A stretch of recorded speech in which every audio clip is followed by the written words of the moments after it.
예수 소망교회 매일 성경 말씀 레위기 15장 19절에서 33절까지의 말씀으로 여인의 유출에 관한 말씀입니다. 19절부터 24절까지는 월경하는 여인의 부정과 또 이 여인과 동침하는 자의 부정에 대해서 말씀하고 있습니다. 그리고 25절부터 31절까지는 혈루병을 앓는 여인의 부정과 그 정결구례에 관한 말씀입니다.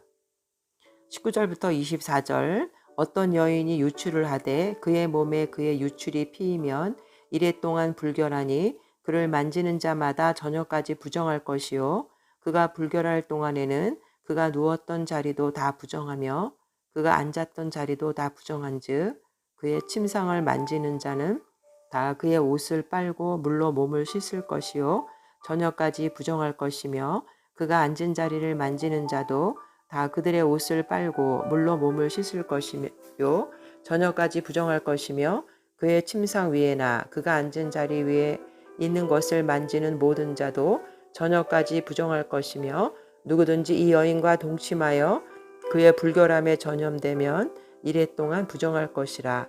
그가 눕는 침상은 다 부정하니라. 불결이라는 단어는 오해의 여지가 있는 번역입니다. 원어 니다라는 단어는 여성의 월경을 지칭하는 단어입니다.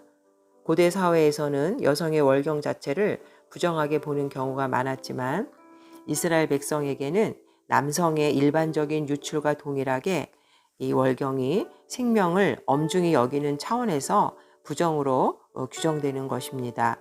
생명은 피해 있고 출산과 마찬가지로 이 피를 흘린다는 것은 죽음과 가까워지는 위험한 상태이기 때문에 부정으로 간주해서 공동체와의 접촉을 막는 것입니다. 7일 동안이나 부정한 자로 간주하고 또 생리 중인 여인과 동침한 자도 7일 동안 부정해지기에 금해야 합니다.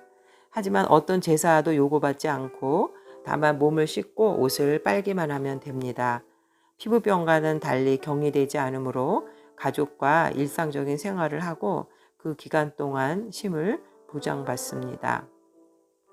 25절과 30절 내용은 생리 주기가 아닌데도 유출이 시작되었거나 주기가 끝났는데도 유출이 멈추지 않는다면 건강이 염려되는 상황입니다. 비정상적인 유출의 기간은 부정하므로 여인은 이 기간에 아무것도 만질 수 없고 집 밖 어디에도 갈 수 없습니다. 이 규례는 출산 후 규례와 같이 가사일과 노동으로 몸이 상하지 않도록 가정과 공동체가 여인을 배려하게 정하신 법입니다. 이 혈류병이 나은 후에 정결해지려면 남성의 만성적 유출처럼 가장 값싼 제물인 비둘기 2마리를 속죄제와 번제로 드려야 합니다.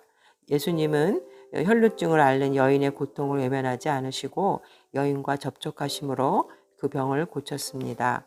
이 혈류병을 앓는 여인이 속죄제와 번제를 드리는 이유는 이 속죄제는 혈류병으로 인해서 입은 부정을 속죄하는 목적으로 드리는 것이고 번제는 하나님께서 건강을 회복해 주신 것에 감사와 헌신을 다짐할 목적으로 드리는 제사입니다.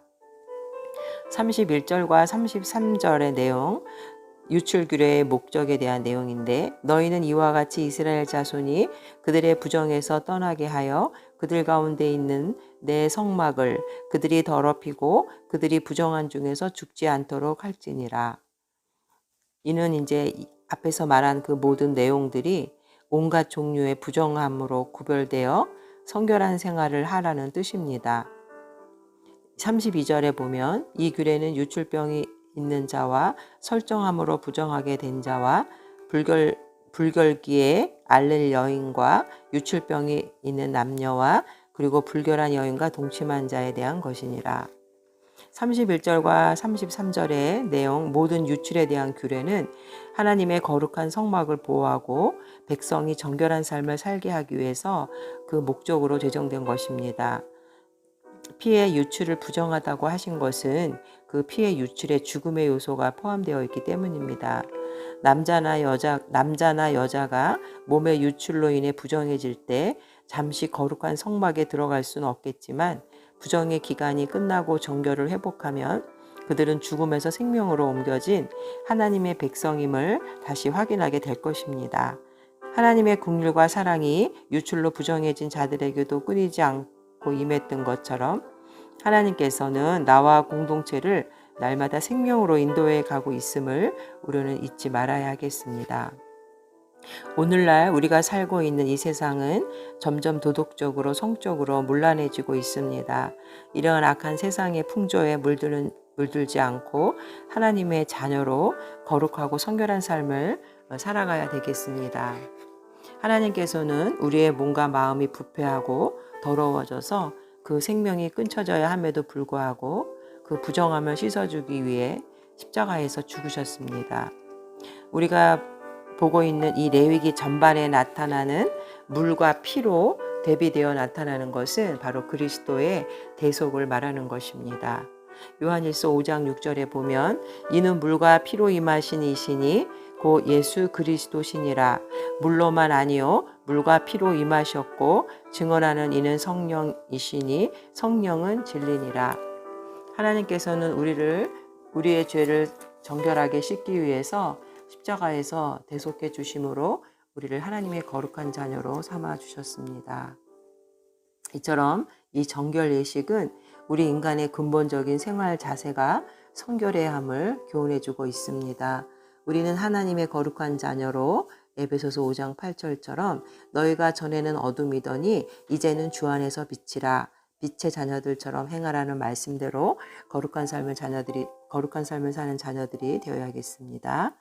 사랑의 하나님, 우리의 죄를 씻어주기 위해서 십자가의 대속으로 물과 피를 흘리시고 사해 주신 주님, 주님의 은혜를 생각하며 거룩한 삶을 살아가는 저희들 되게 하여 주시옵소서. 예수님의 이름으로 기도합니다. 아멘.